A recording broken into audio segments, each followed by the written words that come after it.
Hey guys, what's up? I am Samantha Nicole, and today I want to talk a little bit more about my experience since I left teaching and what I'm doing now. So in the last video that I made, I got a lot of comments from you guys or other people that are going through a similar experience.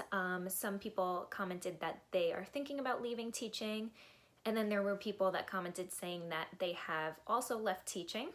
And it was so nice to see all those comments and read about people who have the same experiences and are going through the same things, because that's the whole reason I made that video, because I wanted to help other people who were going through the same thing and just let you guys know that if you're thinking of leaving teaching, you're not alone and it's not wrong if that's how you feel.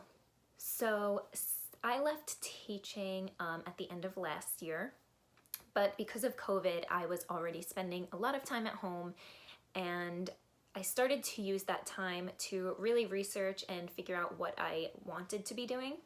So I was watching tons of YouTube videos like this one, videos about people who have left teaching, videos of people saying what you can do after teaching. And I was commenting on all those videos saying like, oh, I'm thinking about leaving teaching. Do you have any advice for me? And just trying to kind of get other people's opinions and experiences and figure out what options I have. Because when you have a degree in teaching, and I had a bachelor's and master's, which I know a lot of people do, you feel almost like limited, and it's hard to figure out what else you can do with that. So one of the things that someone said to me was that if you were a teacher, you're doing so many things. You're managing a classroom, you're organizing, you're teaching, and like all those things are skills that you can carry into almost any job or almost any field. So there's already options. It's just kind of figuring out which way you want to go and then trying to figure out how you can gear your resume and your experience to that. So as I was watching all these videos and reading all these articles and listening to podcasts, I found out about instructional design. And there's a YouTuber, I think his name is Ant Pug. I could be saying that wrong, but I'll leave his YouTube in the links below in the bio. But he's an instructional designer, and I watched his videos about what is instructional design, and it was so exciting to me, and it sounded really cool. So I almost knew right away, like that's something I would like to do, and it sounds like a lot of fun. So I started watching more of his videos, researching more like about what is instructional design, what does it entail. And for those of you that don't know, instructional design is developing e-learning courses, and you can work for tons of different companies or organizations. So you're still in the educational field, and you can take that and work for an educational company, you can work for a college, you can work for regular corporate industries, so that can almost branch you out into other industries, and you'll still be doing education.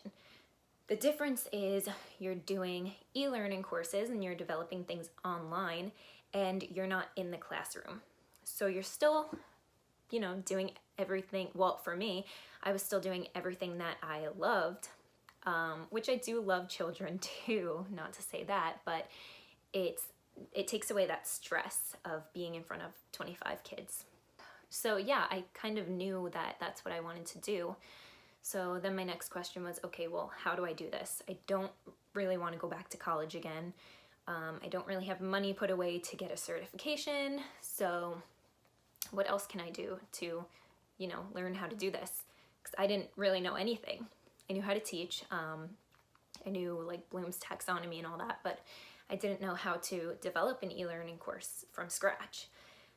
So I joined a group on Facebook, I joined a group on LinkedIn, and I basically just started growing my connections and my references, adding people on LinkedIn that had the job title I wanted, and, looking into what they're doing. And then the Facebook group was really helpful because it actually had a mentorship section. So I was able to go in there, find a mentor, and tell him about my experience, and he was able to help me build upon that to be able to make an instructional design course or an e-learning course. So I was so thankful that I had found him to help me with that. And he gave me projects to do and books to read and all of that, and it really grew my experience, grew my knowledge, and then I was able to start applying to jobs, and luckily I did find a job.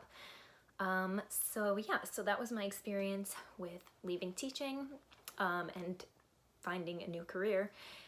And I'm really glad that I'm still in education, and I'm really enjoying this so far. And like I said, it just takes away that stress of being in front of 25 kids and like teaching on the spot. You're able to kind of review your work over and over again, and if you don't like things, you have time to change it, and it's just, you know, it's a lot different, but it's nice. My advice would be, if you're looking for a career, maybe instructional design is for you, maybe it's not, but I just wanted to share what I was doing because I know it can be really hard to find other job options for you, and it can feel like there's nothing. It feels really limited, but it's not.